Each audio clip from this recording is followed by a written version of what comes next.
Are of high caliber. You can have a Mercury in Aries, Taurus, or Gemini. You're a clear thinker and a quick decision maker. Your communication style is direct and to the point. So you're one of those people that just say it how it is. Don't mince your words. You know, love me or hate me, I'm not here to be liked type of person. You can also have a Mercury in Taurus. You take time and care when choosing your words, which makes people pay extra attention to them. You are highly intelligent and people love conversing with you. You could also be a Mercury in Gemini. You're a natural conversationalist and you always have a witty response, ready to learn, best from teachers and stimulating environment. So you have a broad vocabulary. You are amazing conversationalists. I know a few Mercury's in Geminis and Mercury's in Taurus. And I find that Mercury's in Taurus are extremely intelligent. All three are extremely intelligent. And I feel like when you engage with Mercury in Gemini, you can talk about different topics with these individuals. They know so much things and you gain so much knowledge just by conversing with them. They're great teachers. Mercury and Tauruses are known to be amazing, intellectuals with minds of lawyers. And I have a sister that has a Mercury in Taurus and she is indeed a lawyer. And I've also got a sister that's got a Mercury in Aries as well. And Mercury's in Aries, they are abrupt. They're going to say the things that everyone's thinking. And they're very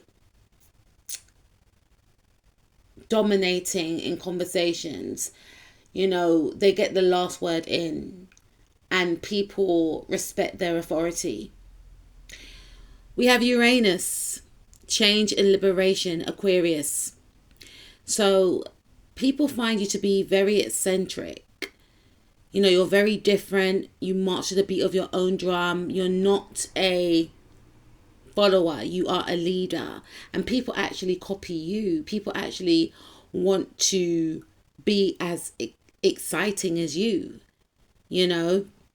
Venus in Cancer, Leo, or Virgo. So some of you could have a Venus in Cancer. You need to feel a strong emotional connection to your partner. You're very sentimental and you love reminiscing about old times with your partner. So when you're in a relationship, you are very attentive to your partner, and this does not go unmissed. And you really hone into your partner's emotions and feelings, and you make your partner feel seen and heard, and not just with your partner, with those that you love.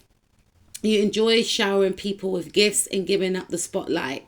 However, you might exaggerate how you feel in a relationship because you crave a movie-like love. So your love is a once in a lifetime. Those that get the opportunity to date you or those that are in your life are spoiled by you. You love to shower those that you care for, that you love, with gifts. And these gifts are not cheap. You like to tell your person how beautiful they are, how handsome they are. You always make sure you make your person feel good, or whoever you're spending time with, whether that's friends or family members. We have Venus in Virgo.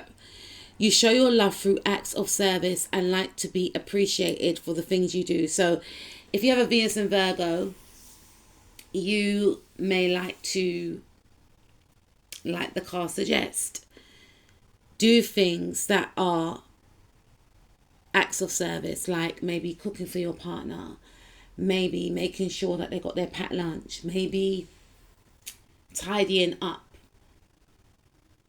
before they come home, maybe washing the dishes, or if your partner lives in their own house, washing the dishes, tidying up for them, running the bath, taking care of the day-to-day. Buying a gift. It may be more easier to display acts of service as opposed to saying how you feel in some cases, but you show you care through you being very detailed in what your partner or your friends and family may need. You will just do things around the home or do things for them without them even asking, because you're so detailed. You hone in on what's missing, what will benefit those that you love, and then you will do it. We have Uranus. Some of you could have these placements: Uranus in Aries, Taurus, or Gemini. Or I believe, these signs, Aries, Taurus, and Gemini, these were like, when Uranus was in these signs, I should say, it was years and years ago. Obviously, we've got Uranus in Gemini or Taurus, because it flip-flops between the two. It goes retrograde. And obviously you haven't got those Uranian signs, because that will mean that you're, not old enough to even listen to this video. However, I feel like you could be of these signs: Aries, Taurus, or Gemini.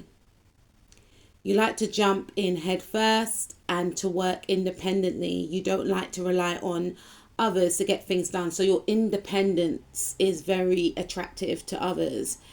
And you have this way about you whereby you know what you want in life. You're going to go and get it. You're not going to ask for permission to get what you want. And 9 times out of 10, you do get what you want. We have Taurus. You're a slow worker and don't like to be rushed. You have a desire to create something that is beautiful and useful for the world. Yeah, you're very elegant, and you don't like to be rushed. You like to take your time. You like to mind your own business, and you don't care if other people are ahead of you. You just focus on yourself and what you want to create.